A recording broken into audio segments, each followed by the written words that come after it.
এখন কাতলার কাটিয়ে রান্না করতেছি, কাতলা মাছের ভেজে নিয়েছি। কড়া বসেছি, কড়াতে তেল দিয়েছি, তেজপাতা দিয়েছি,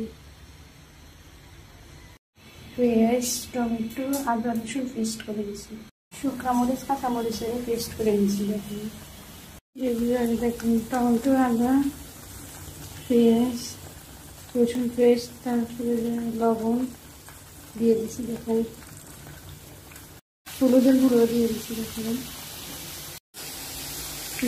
দেখুন সবগুলো মশলা দিয়ে এখন কষা করছি। দেখুন কাতলার কালিয়ে দেখেন মশলা কষানো হয়ে গেছে, লাল লাল দিয়ে গেছে, বুঝছেন? এখন জল দিয়ে দিবি আর কি। দেখেন জল দিয়ে দিছি।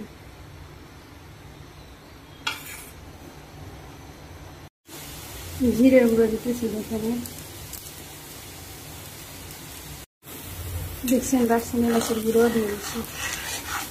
এখন মাছ দিয়ে দিই, রুই মাছ, কাতলার কালিয়ে রান্না করতেছি। দেখেন কাতলার কালিয়ে হয়ে গেছে, কিছুক্ষণের ভিতরে নামে ফেলে দেখছেন কালারটা সেরকম হয়েছে। দেখেন কাতলার কালিয়ে দিচ্ছে, দুইটা কমপ্লিট হয়েছে, খুব সুন্দর কালার এসেছে, টেস্টি হয়েছে, মজা হয়েছে। আপনারা সবাই ভালো থাকবে, সুস্থ থাকবে, আমার চ্যানেলটি সাবস্ক্রাইব করবেন, একটু শেয়ার করবেন।